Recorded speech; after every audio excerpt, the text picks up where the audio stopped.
हरिओम। हमारे चैनल श्रद्धा ज्ञान में आपका स्वागत है। हम आशा करते हैं कि आपने अधिक मास यानी पुरुषोत्तम मास महात्म्य के अध्याय 1 से लेकर 5 तक हमारे चैनल पर सुन लिए होंगे। पिछले अध्याय में भगवान विष्णु मलमास का हाथ पकड़कर उसे श्री कृष्ण के पास लेकर जाते हैं। आगे की कथा कहने से पहले वंदना करती हूँ। अच्युतम केशवम कृष्ण दामोदरम राम नारायणम जानकी वल्लभम। कौन कहता है भगवान आते नहीं, तुम मीरा के जैसे बुलाते नहीं। अच्युतम केशवम कृष्ण दामोदरम राम नारायणम जानकी वल्लभ। पुरुषोत्तम मास महात्म्य का अध्याय 6 इस प्रकार है, सुनिए। नारद जी बोले, भगवान गोलोक में जाकर क्या करते हैं? हे पाप रहित मुझ श्रोता के ऊपर कृपा करके कहिए। श्री नारायण बोले, हे नारद, पाप रहित अधिमास को लेकर भगवान विष्णु के गोलोक जाने पर जो घटना हुई वह हम कहते हैं, सुनो। उस गोलोक के अंदर मणियों के खंभों से सुशोभित सुंदर पुरुषोत्तम के धाम को दूर से भगवान विष्णु देखते हुए उस धाम के तेज से बंद हुए नेत्र वाले विष्णु धीरे धीरे नेत्र खोलकर और अधिमास को अपने पीछे कर धीरे धीरे धाम की ओर जाने लगे। अधिमास के साथ भगवान के मंदिर के पास जाकर विष्णु अत्यंत प्रसन्न हुए और उठकर खड़े हुए द्वारपालों से अभिनंदित भगवान विष्णु पुरुषोत्तम भगवान की शोभा से आनंदित होकर धीरे धीरे मंदिर में गए और भीतर जाकर शीघ्र ही श्री पुरुषोत्तम कृष्ण को नमस्कार करते हुए गोपियों के मंडल के मध्य में रत्नमय सिंहासन पर बैठे हुए कृष्ण को नमस्कार कर पास में खड़े होकर विष्णु बोले, गुणों से अतीत गोविंद अद्वितीय अविनाशी सूक्ष्म विकार रहित विग्रहवान गोपों के वेश के विधायक छोटी अवस्था वाले शांत स्वरूप गोपियों के पति बड़े सुंदर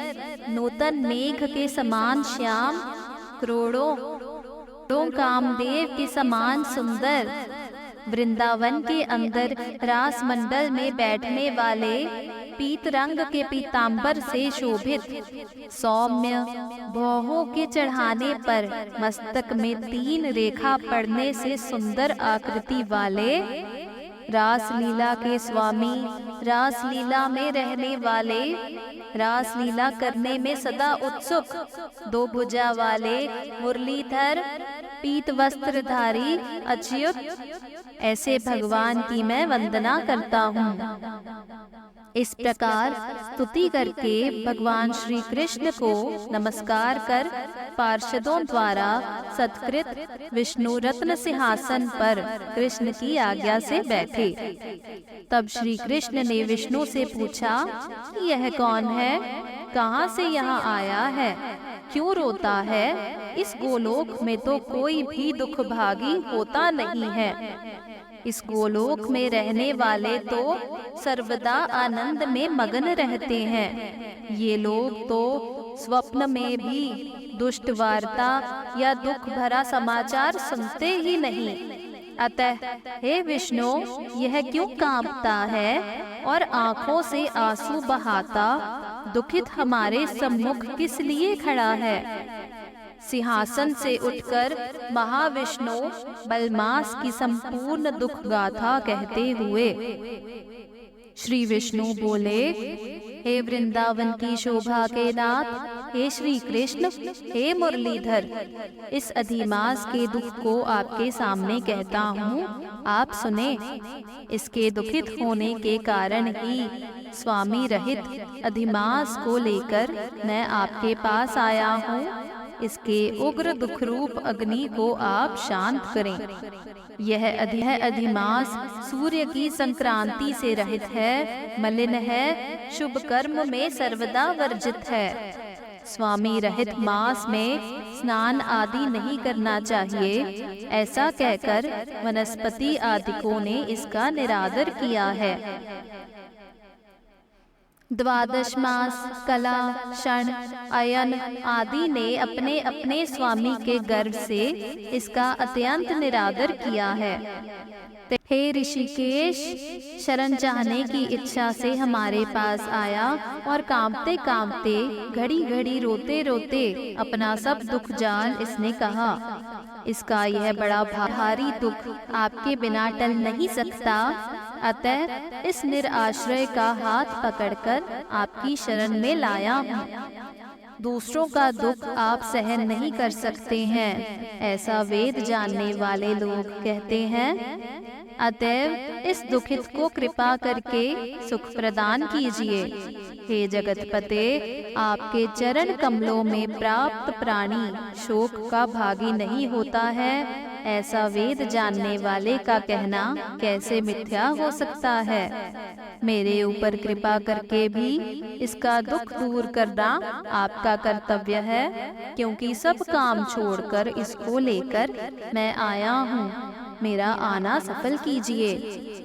बारंबार स्वामी के सामने कभी भी कोई विषय ना कहना चाहिए, ऐसी नीति के जानने वाले बड़े बड़े पंडित सर्वदा कहा करते हैं। इस प्रकार अधिमास का सब दुख भगवान श्री कृष्ण से कहकर हरि कृष्ण के मुख कमल की ओर देखते हुए कृष्ण के पास ही हाथ जोड़कर खड़े हो गए। ऋषि लोग बोले, हे सूत जी, आप दाताओं में श्रेष्ठ हैं। आपकी दीर्घायु हो, जिससे हम लोग आपके मुख से भगवान की लीला के कथारूप अमृत का पान करते रहें। हे सूत, गोलोकवासी भगवान कृष्ण ने विष्णु के प्रति फिर क्या कहा और क्या किया इत्यादि लोकोपकारक विष्णु कृष्ण का संवाद सब आप हम लोगों से कहिए। परम भगवत भक्त नारद ने नारायण से क्या पूछा? हे सूत, इसको आप इस समय हम लोगों से कहिए। नारद के प्रति कहा हुआ भगवान का वचन तपस्वियों के लिए परम औषध है। भक्तजनों, इसके आगे की कथा हम अगले अध्याय में आपसे कहेंगे। अगला अध्याय सुनने के लिए चैनल को सब्सक्राइब कर लीजिएगा। वीडियो पसंद आई हो तो लाइक कीजिएगा और दूसरे भक्तों के साथ भी शेयर करना मत भूलिएगा। हम प्रार्थना करेंगे कि श्री हरि की कृपा आप पर और आपके परिवार पर बनी रहे। हरि ओम।